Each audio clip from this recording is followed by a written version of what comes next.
Singapore Tax Land Intensifications Allowance, open bracket LIA. Business may claim LIA on qualifying capital expenditures incurred for the construction of a qualifying building or structure. A qualifying building or structure must be used for a qualifying activity which mainly include manufacturing. So who can claim for this LIA? One, businesses in industry sectors which have large land tax and low gross plot ratio, open blanket GPR. Two, must apply to Economic Development Board, open bracket EDB, for approval. Three, qualifying period of the LIA scheme is from 1 July 2010 to 30 June 2020. Qualifying expenditure. Qualifying capital expenditure which are incurred on or after 23 February 2010 up to the date of the completion of the construction or renovation or extension of the approval LIA building or structure can qualify for LIA. 1. Cost of feasibility study on the layout of the building or structure. 2. Design fees of the building or structure. 3. Cost of preparing plans for obtaining approval for the building or structure. 4. Piling, construction, and renovation or extension costs. 5. Demolition costs of an existing building or structure. 6. Legal and other professional fees in relation to the approval, construction, or approval, renovation, or extension. And 7. Stamp duties payable in respect of title of the building or structure. How to compute LIA? Initial allowance. IA comprising of 25% of qualifying capital expenditure will be granted in the year assessment relating to the basis period in which the capital expenditure is incurred. Whereas for annual allowance, 5% of qualifying capital expenditure incurred. Conditions for annual allowance. 1. The construction or renovation or extension works have been complete. 2. The complete building or structure meets the relevant GPR, gross plot ratio benchmark, and 3. At least 80% of the total floor area of the building or structure is used by a single user for carrying out the qualifying activity. Group relief. Unabsorbed capital allowance for group relief, it is allowed. Unutilized trade losses for group release is allowed. Unutilized donations for group relief is allowed.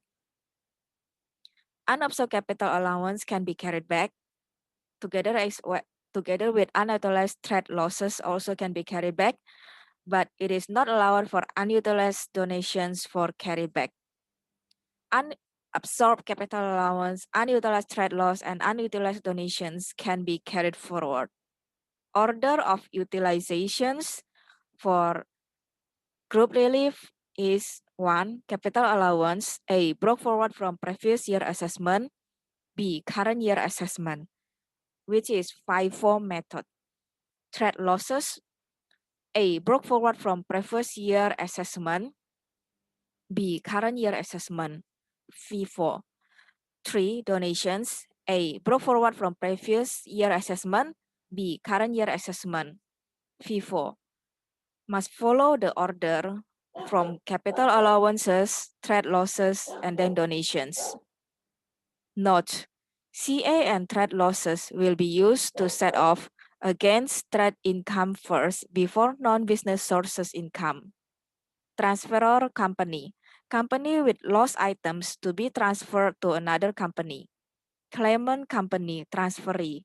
Company with profit and absorbing loss items from another company. Amount of loss items that can be transferred lower of 1. The accessible income of the claimant company or the amount of loss items of the transferor company. Conditions for group relief. Transferor and claimant companies must 1. Have made an election before the Form C deadline to effect the transfer. 2. Have the same accounting year end. 3. Are members of the same group. First level test and second level test on the last day of the basis period. First level test. to Singapore incorporated companies if one is at least 75% beneficial owned, directly or indirectly by the other. B. To Singapore incorporated companies if both are at least 75% beneficially owned, directly or indirectly by another Singapore incorporated company. 75% shareholding is based on ordinary share. Second level test. If the first level test is met, the second level test is usually met, except where there is a non-commercial loan. Carryback relief can only be carried back to the immediate preceding year assessment. Amount to carry back, lowest of 1. Actual amount of qualifying deductions, open bracket capital allowances and losses, or 2. The assessable income, chargeable income before exemption of the immediate preceding year assessment, or 3. $10,000 in total. Conditions for carryback. Unabsorbed capital allowance. 1. Capital allowances must be for the current year. 2. The taxpayer carries on the same trade or same business. 3. Substantial shareholders continuity on 1st January of the year assessment in which capital allowance arose, and 31st December of the immediate preceding year assessment in which the capital allowances are to be utilized. At least 50% conditions for carryback. For unabsorbed capital allowances, for conditions for carryback, 1. Capital allowances must be for the current year.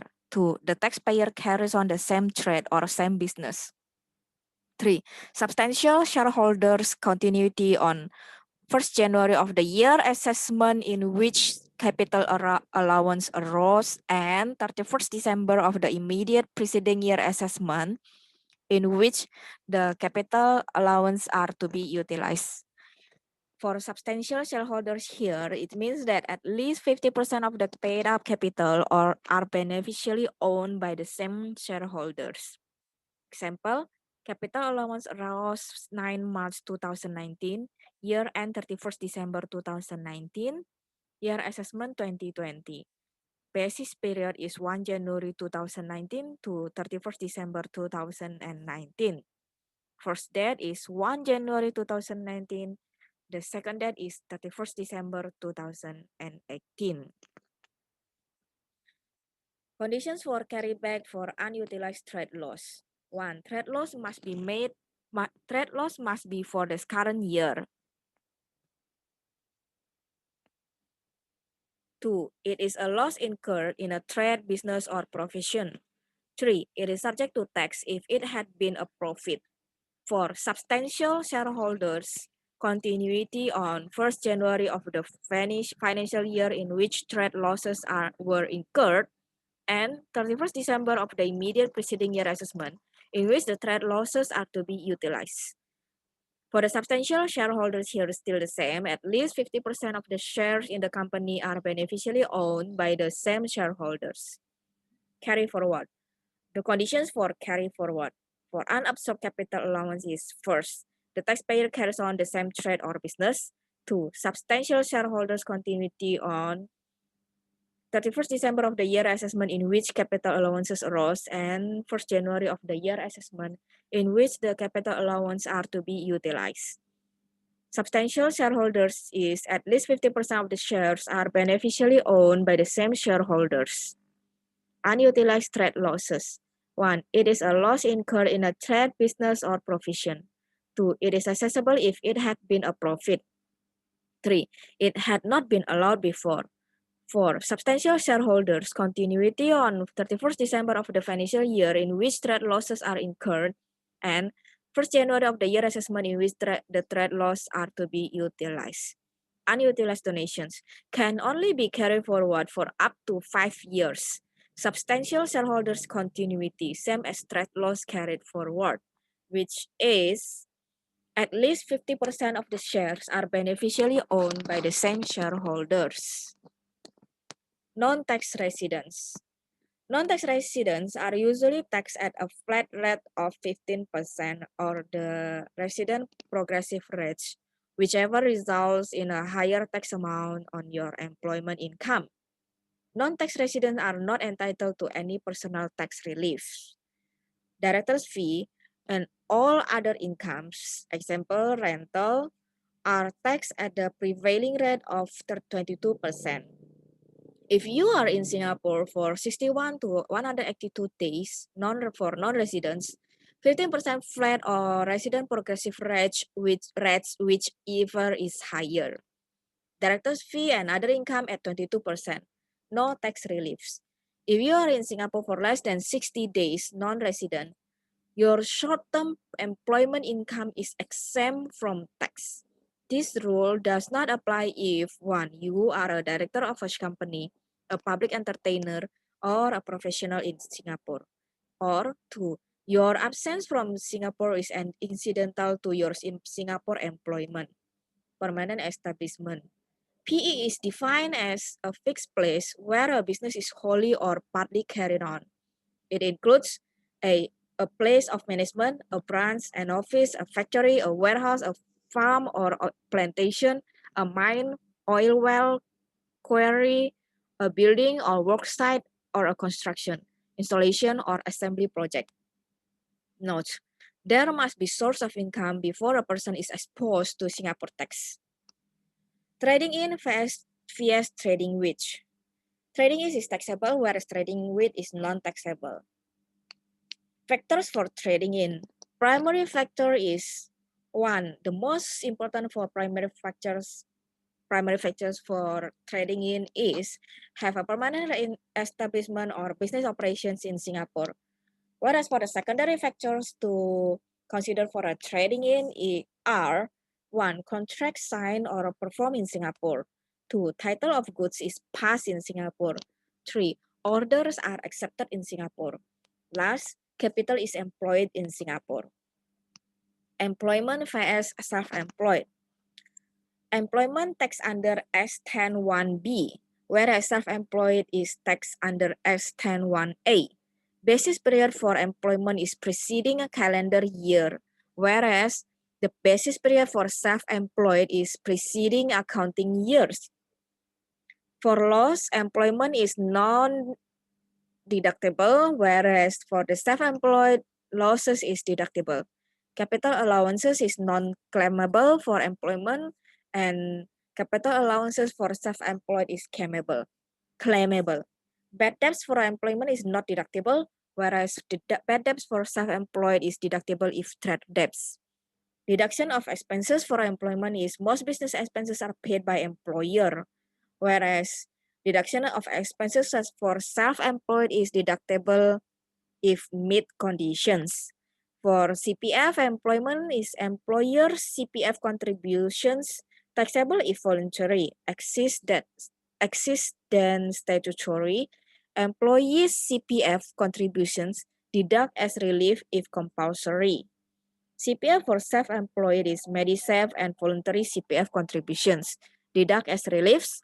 Lowest of 37% of your net trade income assessed or CPF relief cap of 37,740 or actual amount contributed by you. Thank you.